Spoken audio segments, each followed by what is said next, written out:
Thanks, Rita. Hello, welcome to Spotlight. Tonight, the suspension of birthing services in North Devon is heavily criticised. It's been slammed by the leader of Devon County Council, who said it should never have happened. I'm at County Hall in Exeter, where senior NHS executives have been answering questions. They say it's mission critical to reinstate the birthing services. Also tonight, some help with the heat. Healthcare workers in Cornwall make more house calls to lend a hand to those struggling. Are we too scared to let children play outside alone? New research from the University of Exeter. And caught on camera, national recognition for the photographer who's seen it all at Torquay United.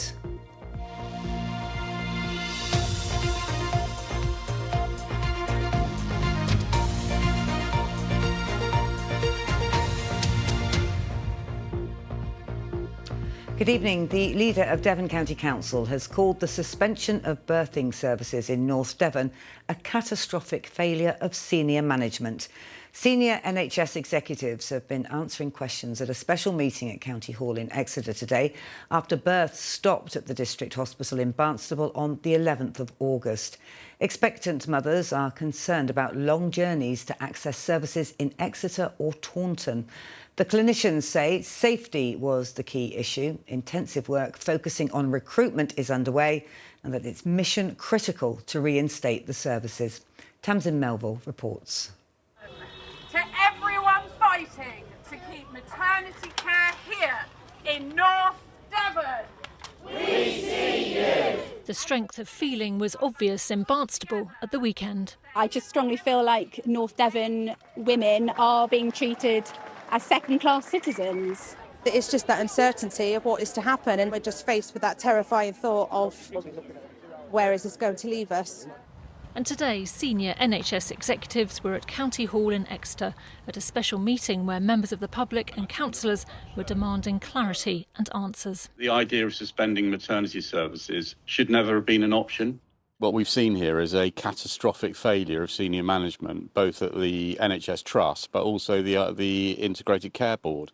And as a result, people of North Devon, expectant mothers, find themselves in quite frankly, an awful position, and it's unacceptable. I would like us all together. Katie was at the weekend demonstration and made the trip to Exeter today to speak. She had a close call when having her second child in North Devon in 2022. It took 3 hours for us to have adequate provision from the ambulance service to be able to transfer me from my house to Barnstaple Hospital, and we live 20 minutes away. If there was a wait of that length, on top of then needing to get to Exeter Hospital in the ambulance, you're looking at 5 hours for what should be a really simple transfer. Councillors were keen to pin down exactly why the recruitment issues weren't shared earlier. It's still difficult to understand exactly why the service had to be suspended. We got some clarity around it actually just was 2 posts being currently unfilled that tipped the service into suspension, and that for me is really concerning because it showed how vulnerable that service was, and it also raises wider concerns about other vulnerabilities in health service in North Devon. I think our biggest fear for mothers and their families and those supporting them is that so much of the decision making and support is now, in terms of their safety, it feels like it's being passed back to them, that it's in their hands. The meeting heard that the temporary closure is likely to be until at least the end of September, and today councillors agreed on 6 recommendations, including a fragile services report and an impact assessment. The Royal Devon University Healthcare Trust says it's committed to transparency as well as publishing the details councillors asked for, while NHS Devon said patient safety must remain the overriding priority. It says the arrangements are temporary and it's working on a whole system response. Tamsin Melville, BBC Spotlight, Exeter. Well, Jill Walton is the Chief Executive of the Royal College of Midwives. Jill, what do you make of this closure? Well, obviously, we're really concerned about it. We're particularly concerned about the impact it has on the women and families, and I'm absolutely sure that it's increased their anxiety at this time in their pregnancy. But we're not surprised by it. There has been a staffing crisis, a crisis in maternity services all around the UK where services have been closed, home birth services have been stopped, and this is just the tip of the iceberg, really. So it's happening elsewhere then, and Barnstable is not alone? No, Barnstable's not alone. Usually it's about midwifery-led services. So we know of many home birth services and midwifery-led units that have been closed. It's unusual in North Devon because it's about obstetricians, not having enough obstetricians to safely deliver care. And I'm really aware that, the organisation has to make decisions about being able to provide safe care locally, and quite clearly this was a difficult decision for them to make. I was going to ask you about that. Surely they have done the right thing in the circumstances then? Yes, and it's weighing up the balance of risk between not having the right doctors on site and women having to travel to another hospital that does have the right number of doctors. We're keeping a very close eye on it because we would want this situation to be resolved as soon as possible.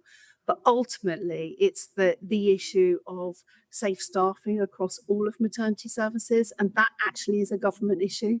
And Barnstable, obviously, as you're implying, isn't alone, is it? No, it's not alone, and it's not just in England. As we know of maternity services in Wales as well that have been impacted by staffing situations. And we absolutely know that this is a crisis right around the UK, and it really needs to change. And what advice, Jill, can you give expectant mums who are now frightened about what they face? So my advice would be to talk to their midwife, and I know that the service has set up lots of support and information for local women. So if women are worried about their own situation, speak to their midwife, make sure they know what they need to do and who they need to call, so that they are absolutely prepared for when they need help or they go into labour. It's really important that they seek advice and support. And briefly, Jill, are there enough midwives to help in situations like this? I think for North Devon, this is not necessarily a midwifery issue. It's an obstetric issue, but there is a staffing crisis in midwifery, and that is why other units and services have been closed around the country. It's usually a midwifery issue, not necessarily an obstetric issue. OK, Jill Walton, thank you very much indeed for your time. Thanks a lot. Thank you. Healthcare workers in Cornwall say they're making more house calls to help anyone struggling in the heat. The county now has 60 community health and wellbeing workers operating in some of the most deprived areas. Those running the scheme say it's proving a lifeline for some residents during the prolonged heatwave. Lucy Fisher reports. Knocking on doors in Camborne, Catherine Eastman is one of 60 community health and wellbeing workers in Cornwall, reaching out to residents here. Okay, thank you. Okay, I'm going round everybody's houses, I'm just checking that everybody's okay. Obviously, we're going into another heat wave now. I could not ask for a better person. She's supported me through some difficult things that I've been dealing with. And she's there always. She picks up shopping, she picks up my prescriptions, she drops off my repeats, and she comes and listens, and I think that's really important. Catherine says they've been even busier because of the heat. We have been busier, so we've been visiting people house to house and just checking that they're looking after themselves, including keeping up their fluid intake, making sure that they're not overheating. Many of the houses are really, really hot, so there's been a few people that we've supported to get fans that actually can just help improve their sleep at night time. At the local community centre, a planting session begins. For some here, having the health workers on hand has been life-changing. Well, I would be just home all day moping. I've got one good friend now, alive now, and I just feel so isolated. They made my life much easier, knowing that they're there. 90-year-old Pauline has lived in the area all her life. Yes, I'm Camborne, born and bred. Camborne made, as they say. Just so lovely. It's opened up new avenues for me. I've made new friends. Well, a second family, really. Cornwall was the first outside London to trial the scheme. Derek Thomas is the director. Would you say this is a nice to have, or is this something that's essential? I think it's essential. In terms of return on investment, actually annually we're seeing a return of about £4.6 million for the investment we're making, which is the equivalent of £1 in, £2.33 out. What we're also seeing as well, which is a reduction in demand of services. So the amount of people that are attending the emergency department is reduced by about 11%, and also unplanned GP admissions have reduced as well by about 7%. The scheme was copied from one in Brazil that's been operating for 30 years. It's hoped the Cornish model will continue to expand and similar support be available across the South West in the future. Lucy Fisher, BBC Spotlight, Camborne. Police and paramedics have been dealing with a serious incident in a Truro car park. A cordon's been put up around the lower floor of the Moorfield multi-storey. People prevented from accessing their vehicles have just had them returned. Devon and Cornwall Police say they're investigating reports of concern for the welfare of a person. Time now for a quick roundup of some other news, and family tributes have been paid to an artist who died in a car crash in Shalden. 69-year-old Elizabeth Brown from Taunton died in the collision on Torquay Road on the 3rd of July. Her family say she was a dear friend to many whose paintings reflected her strong, bright and warm personality. A senior firefighter in Devon is calling for disposable barbecues to be permanently banned. Fire crews have dealt with a surge of wildfires recently, including one in Devonport Park in Plymouth on Sunday, which was started deliberately. A yellow heat health alert is still in place until tomorrow morning. Wessex Water, which supplies customers in Dorset, has become the latest company to announce a hosepipe ban, its first in 50 years. The company says the ban, which comes into force tomorrow, is because demand has risen by 30%.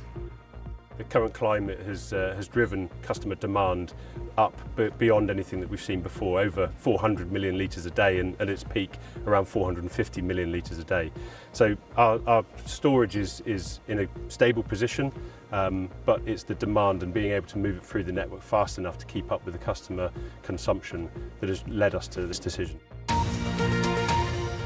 Next, are we becoming too scared to let our kids outside to play on their own?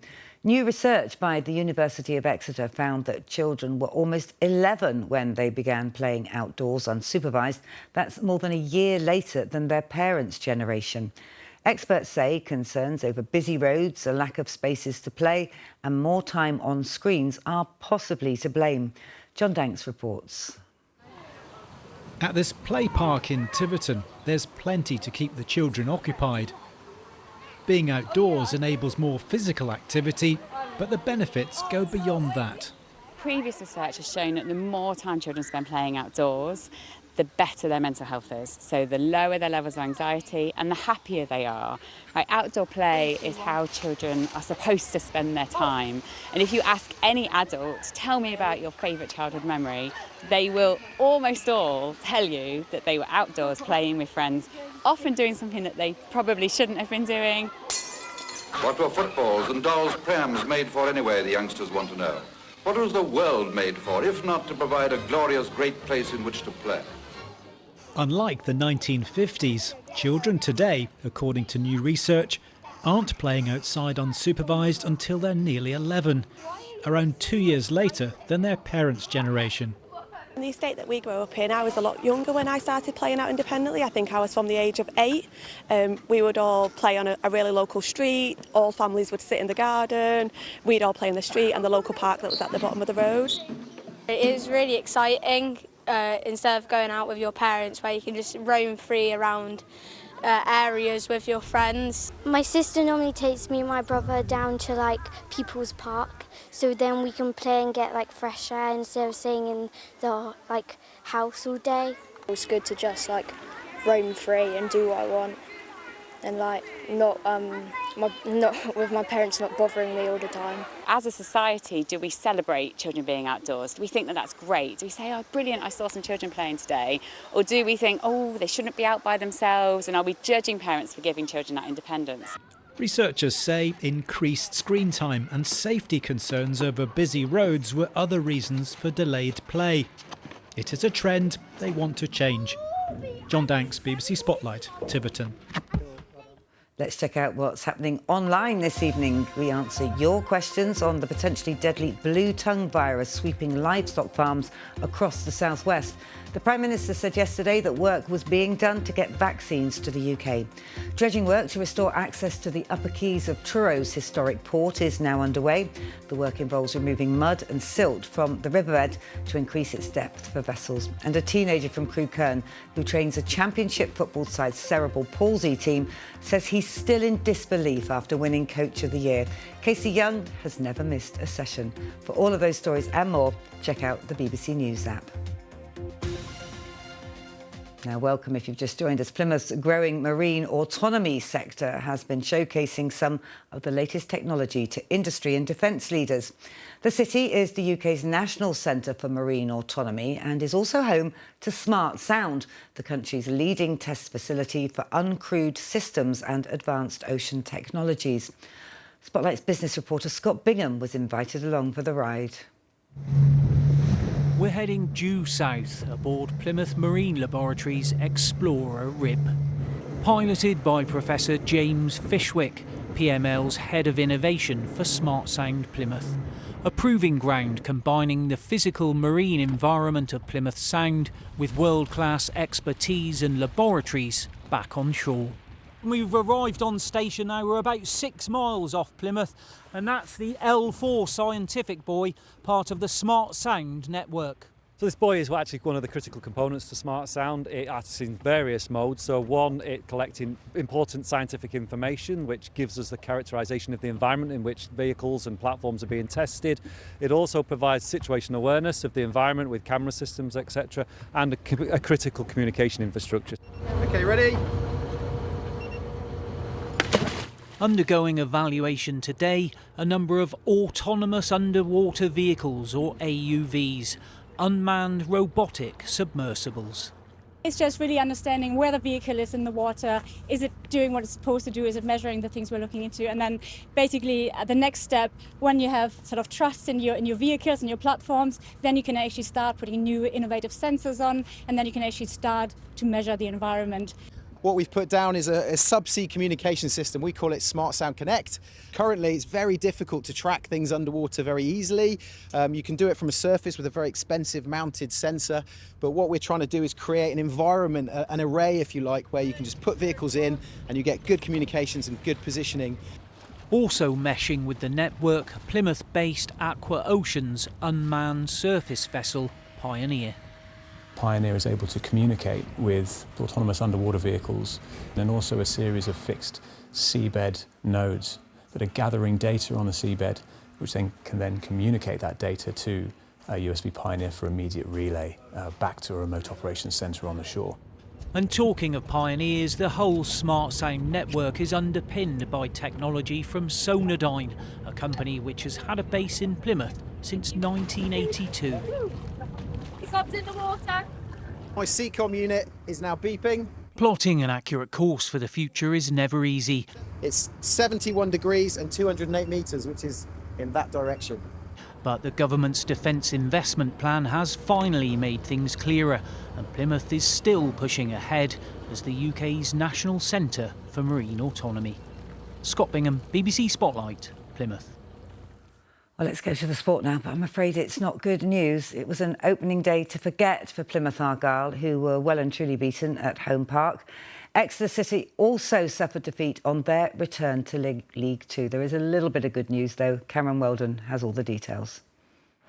There's been plenty of optimism around Argyle recently, and that was only boosted after last week's dramatic Devon Derby victory. But any of that positivity was wiped out inside the opening half an hour on Saturday at home park. Quickfire Stockport goals had them 2-0 down inside just 26 minutes, and it could easily have been more. Argyle were very much second best, and the visitors added a third 4 minutes into the second half to put the game to bed. Javier Amici scored a late consolation to restore some pride on what was a massively disappointing opening day for Tom Cleverley's side. Elsewhere, and it wasn't any better for Exeter City, who slipped to a narrow 1-0 defeat on their League Two return at Grimsby. In a tight affair in Lincolnshire, a goal midway through the first half was enough to secure the hosts' victory, despite both sides having multiple chances. Last season's top goalscorer Jaden Wareham had a golden opportunity to salvage a point late on, but couldn't keep his shot down. There was better fortunes, however, for our professional non-league sides, who all remain unbeaten in their retrospective leagues. Yeovil had to settle for a draw once again after conceding in stoppage time for the second game in a row, while a late Matt J goal earned Torquay their first win of the new season. But for our Football League sides, there's much to improve on next weekend. Cameron Weldon, BBC Spotlight. Let's hope they do. We're staying with football now because a Devon photographer who's been documenting Torquay United behind the scenes during some of their glory days has had his best pictures showcased in a national football fanzine. Marcus Davis's photos focus on moments in time rather than action shots from the match, and they include the club's centenary season and promotion to football's third tier back in 2004. Spotlight's John Ayres has been talking to Marcus and football journalist Dave Thomas about a very special time in Torquay United's history. The glory days for Torquay United. These pictures were captured by Marcus Davis, who as a young amateur photographer persuaded the club's chairman to let him document the centenary season. I'll just write to Mike Bateson, and in fact I emailed him because he was really into that kind of early technology at that time. And so I emailed him and he just said, yeah, that sounds like a great idea. And I was like, you sure? And he said, yeah, no, that sounds good. Just meet me at the first game of the season. Friendly, I think it was at Newton Abbott Spurs or something. He said, and he gave me a ticket, a go anywhere pass for the season. I was like, wow, this is fantastic. So what I did was I set about trying to take photographs of all aspects of it, not just the games. In actual fact, when I took photographs of the games, I was successful quite a few times with the goals and things, but most of the time I was kind of just thinking about what else was going on and what could I photograph. So I was trying to kind of cover the state of the club in that period, 1999. His pictures cover the period from 1985 to 2005, which featured celebrities celebrating their 100 years, to the promotion to the second division in 2004, where on the final day they needed a win at Southend and results to go their way elsewhere. He captured those final moments. Referee hasn't looked at his watch. Gritton pulls the ball down to Kevin Hill. So I turned around and took this photograph of basically the Torquay faithful looking kind of like they might sort of all simultaneously have kind of heart attacks in that kind of the moment of, are they going to hang on? Referee still hasn't looked at his watch. Throw in taken by Southend. There can only be one last opportunity. The referee blows his whistle and Torquay United are up into the second division.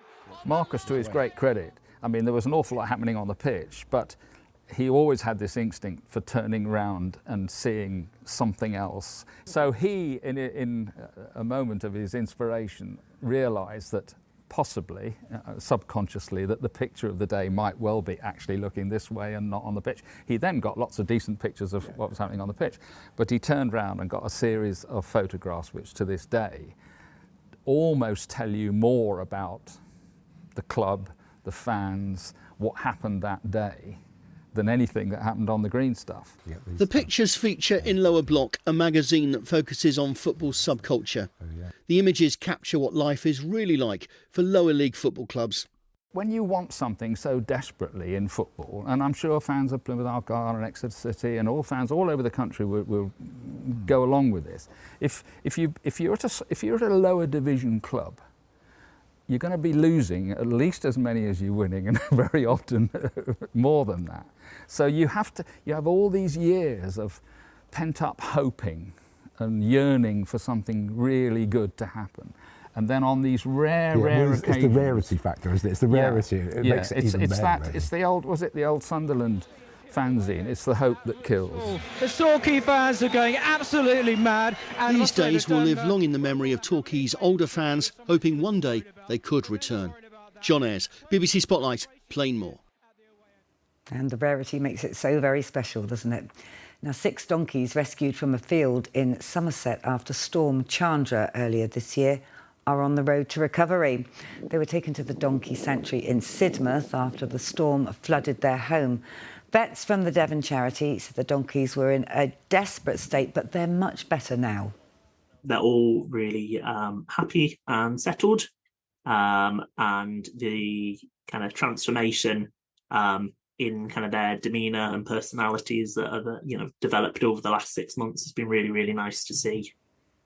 Keep getting better, donkeys. Right, time to find out what the weather's got in store for us now. Are we saying hello to some rain? Well, here's Ian with the forecast. Hello, very good evening to you. A very different week of weather lies ahead. This is going to be a more complex week in terms of the mixture between the drier, brighter phases and those prone to bringing some outbreaks of rain, which of course will be useful given the current conditions. And at times it will be that bit breezier. And one important factor is temperatures coming down the scale, somewhat at least, as we head particularly later into the week. Well, let's focus on rainfall, which has been of growing importance, certainly the lack of it. This is showing you how rain will accumulate over the next few days. The scale at the top speaks for itself. So this is where things are sitting at the moment, courtesy of a little bit of rain that we had this morning. Now, if I run this sequence through, you will see that in contrast to pretty much the last 2 months, there is a much more appreciable signal there for some rainfall across a fair part of the country, but it's still comparatively muted in terms of overall amounts for our particular part of the world. However, every millimetre of rain will certainly be useful. Now, the conditions will change courtesy of the fact that this week low pressure will be the dominant force. Sequence of fronts running down across us, one of which will arrive again early tomorrow. There'll be another one giving more in the way of rainfall actually overnight into Wednesday, and all the while this area of low pressure is slipping its way down across us, ensuring a few things will happen, not least some outbreaks of rain or showers, but also ultimately through midweek onwards more of a flow coming from a northerly quarter, and that will usher in a change to some noticeably fresher and cooler conditions with some cooler nights as well. Now, by contrast, tonight will again be a notably mild one. There will, for the most part, be some clearer skies around through the first half of the night especially, but towards the end of it, we've got another weak warm front just moving in.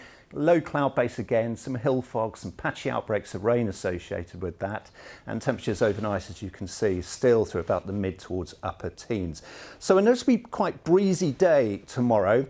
Through the morning, the legacy of this front just taking a while to clear out towards the southeast. Once that does so, it will tend to cheer up. We'll have a better chance then of some brighter or sunnier spells developing throughout the remainder of the day, tempered with varying amounts of cloud, but highly likely to be dry, or certainly mostly so.